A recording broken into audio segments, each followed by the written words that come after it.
الفصل الخامس: مواقيت الصلاة.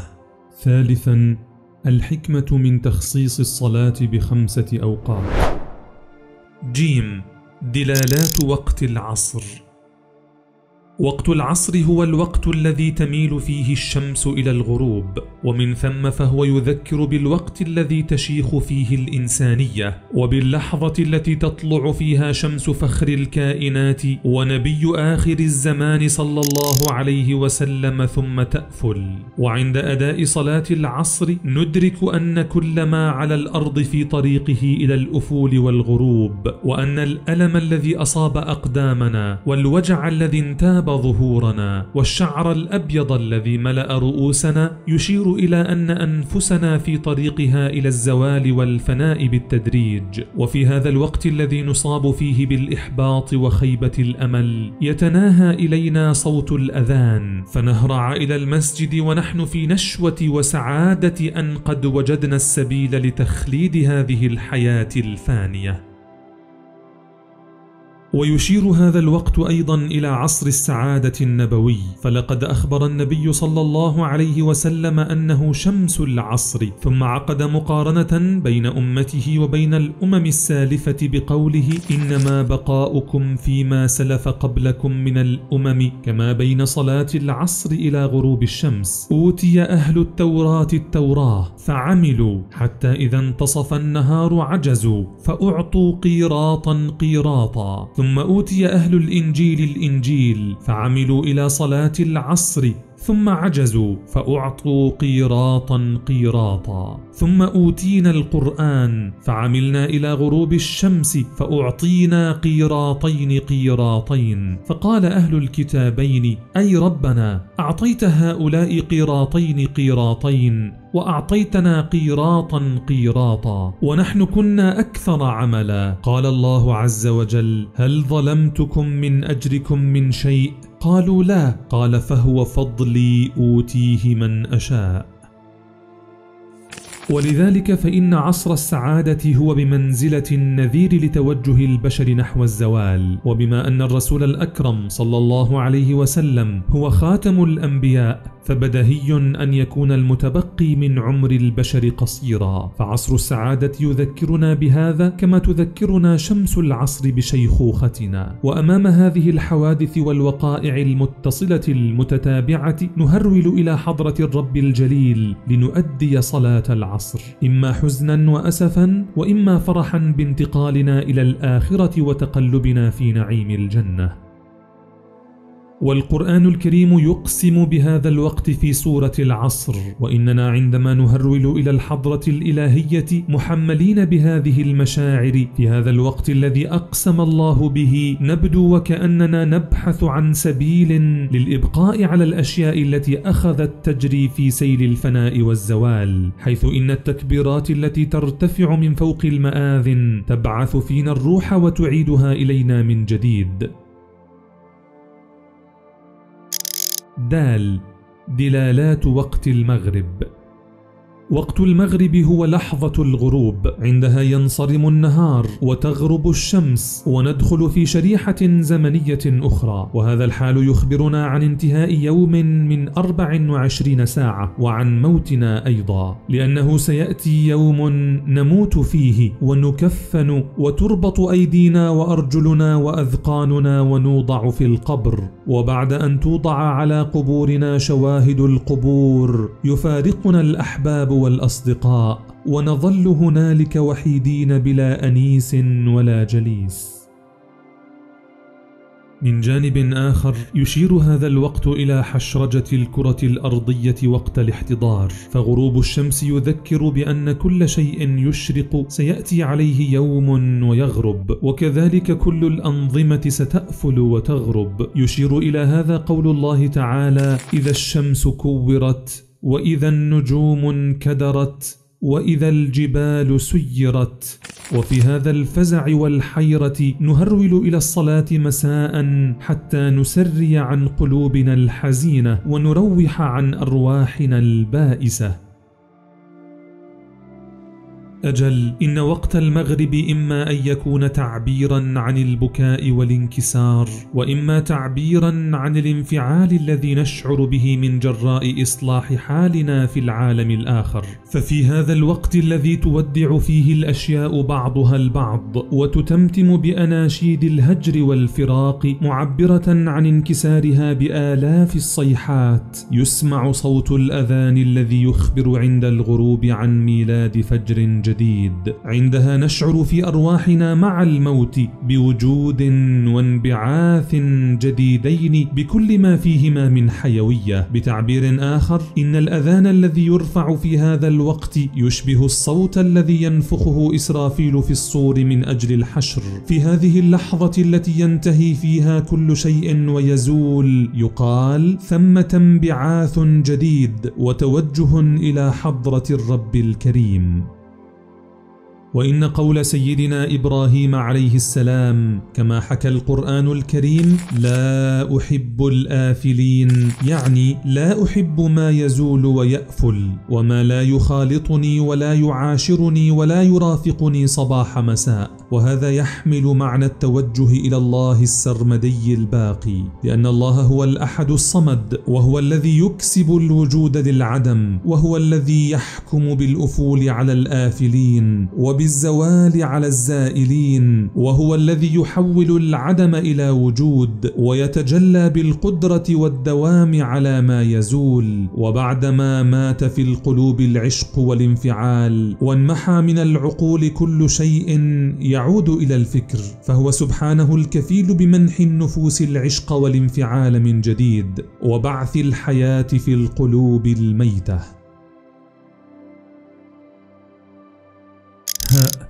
دلالات وقت العشاء. وقت العشاء هو الوقت الذي غاب فيه الشفق تماما، وأظلمت فيه السماء كلية، ولم يبق فيه أي أثر للشمس، ولا يوجد في هذا الوقت ما يوحي لنا بأن النهار قد رحل قبل قليل، لأن النهار بعدما مضى ودخل وقت المغرب ظهرت حمرة في السماء تذكرنا ولو قليلا بالنهار المنصرم. وعندما غابت هذه الحمرة أيضا يكون كل شيء قد مضى وانتهى. وكما يذكر وقت العشاء بانتهاء كل شيء، فإنه يذكر أيضا بانقضاء عمر الإنسان وانمحاء ذكراه. فالإنسان عندما يموت يخرج وراءه الباكون والنائحون، وينهار من خلفه الأهل والأقارب ويغشى عليهم، ولكن بعد مرور مدة معينة تمحى ذكراه من الأذهان، وتصبح الأرواح مجردة تماما من أي أثر له، أو كما تقول الآية الكريمة: نسيا منسيا. وهناك أناس لا يذكرون من توفي من آبائهم وأمهاتهم إلا في اليوم 7 أو 40 من وفاتهم، عندها يبكون ويولولون ويتصدقون. وهذا يعني أن الإنسان كلما مرت السنوات صار نسيا منسيا، وكأنه ما عاش قط.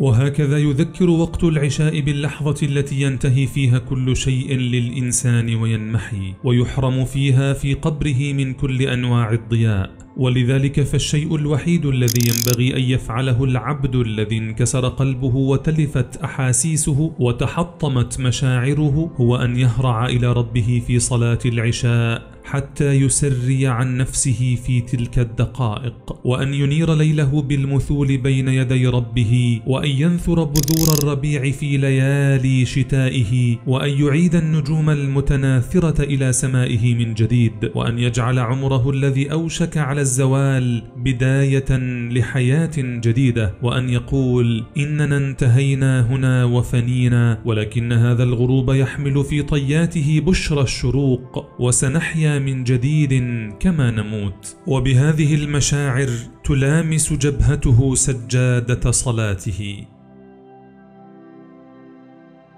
وفي مثل هذا الوقت أيضا عندما يرتفع اسم الله تعالى من المآذن يستنير العالم الآخر للإنسان، وتشع الأنوار في حياته البرزخية التي ينتظر فيها أن تقرأ عليه الفاتحة، ويدعى له بالرحمة، ويبشر فيها بالمغفرة، فلا يظل وحيدا بين ظلمات القبر، وتتبعه أعماله الصالحة وعباداته وطاعاته، وتنتظره صلاته التي تتمثل له عن يمينه وشماله ومن أمامه وخلفه. وفوق كل هذا، فبمجرد أن يلفه الظلام من كل ناحية ويضمه القبر وتختلف أضلاعه وينعقد لسانه أمام أسئلة منكر ونكير، فإنه يرى أن ربه الأقرب إليه من كل الأحباب ينتظره هنالك برحمته وكأنه ولي حميم.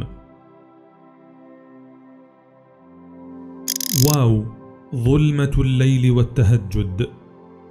تذكر ظلمة الليل باللحظة التي تنقطع فيها كل آمال الإنسان، وتتبدد فيها كل الأصوات والأنفاس، وتنعقد فيها الأيادي والأذرع والأرجل أمام أهوال القبر، فضلا عن أنها تذكر بالوقت الذي ينهار فيه الكون بأكمله، فيبدو الإنسان أمام هذه الأهوال وكأن كابوسا قد جثم فوق صدره، فيود أن يتكلم فلا يستطيع، ويرغب في أن يحرك يديه وقدميه فلا يقدر، فيصيح ولكن لا يستطيع أن يسمع صوته لأحد. عندها يتوقف في انتظار مصيره.